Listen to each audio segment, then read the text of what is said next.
Daesh, who call themselves ISIS, are known as the world's most feared terrorist organization. But how did they come into existence? And how did they get so powerful? To help us understand, we need to go back to the US invasion of Iraq. American and coalition forces are in the early stages of military operations to disarm Iraq, to free its people, and to defend the world from grave danger.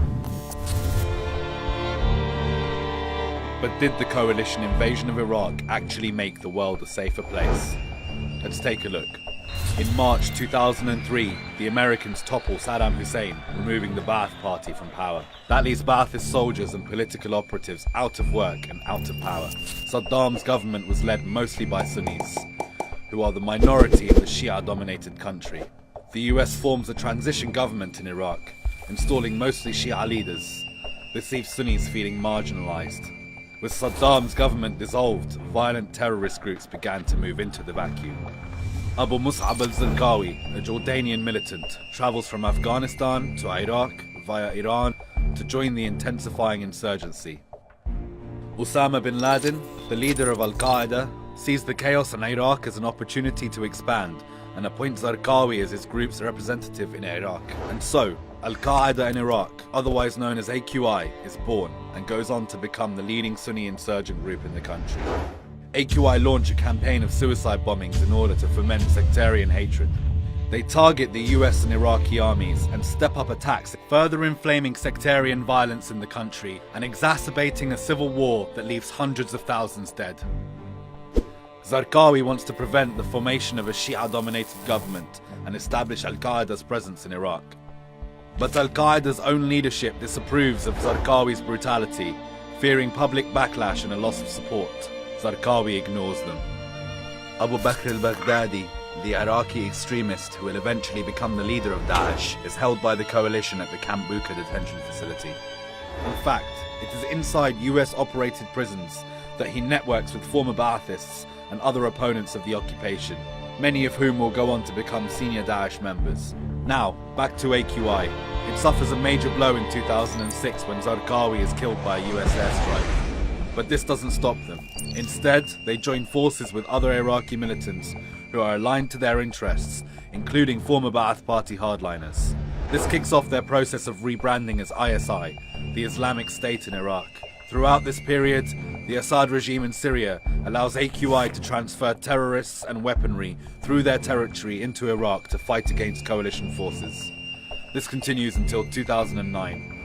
Meanwhile, the US allies with local Sunni leaders who see a partnership with the US as a way to gain political, economic and social capital. This alliance leads to a military strategy called the Awakening. The Awakening is a joint operation between local Sunni groups and the coalition. It leads to major defeats for AQI, a decrease in violence across the country, and eventually forces AQI to go underground.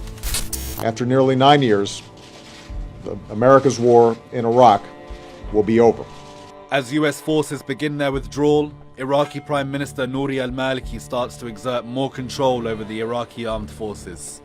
He begins empowering sectarian Shia militias aligned to Iran. Sectarian violence continues to plague the country, and by 2013 the death toll returns to pre-awakening levels.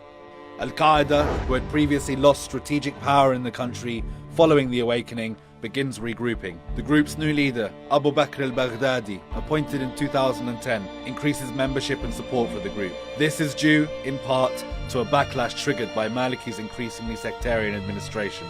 By this point, the Arab Spring is making waves throughout the region, and neighboring Syria is facing a civilian uprising against ruling leader Bashar al-Assad. Syria is becoming more chaotic and destabilized, creating the perfect opportunity for Al-Qaeda to expand and dispatch operatives into Syria. This swells their numbers and further empowers them. Bashar al-Assad uses increasingly brutal methods to suppress the democratic uprising, focusing his forces on imprisoning and murdering civilian activists. Assad, whose regime had a pre-existing relationship with AQI, releases violent extremists from detention facilities in order to paint the uprising in a sectarian light. Some of these prisoners will later go on to join Daesh. In 2013, AQI announces it is taking control of all Al-Qaeda branches and affiliates in Iraq and Syria. It rebrands itself the Islamic State in Iraq and the Levant, aka ISIS. But on the Arab streets, they're called Daesh. Al-Qaeda Central Command rejects this power grab, deepening the rift between the two groups.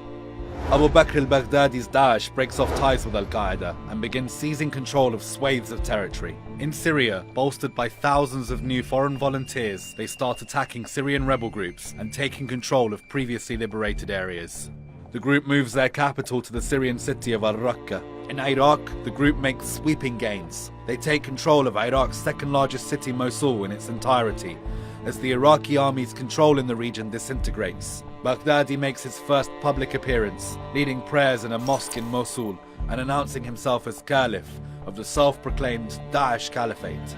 Reviled by the group's brutal campaign of murder, rape and oppression, Baghdadi's claimed caliphate is rejected by the vast majority of Muslims worldwide, with Muslim countries signing up to join the global anti-Daesh coalition. Vowing to defeat Daesh, the US-led coalition declares war on the group and begins airstrikes on Iraq and Syria. Nearly 3 years on, as international forces close in on Mosul, Daesh's aspirations of statehood appear to be waning. Multiple military operations have weakened the group, and they've lost significant territory in Iraq, Syria and Libya. In response, it has increased its wave of violent terrorist attacks in Europe and across the world.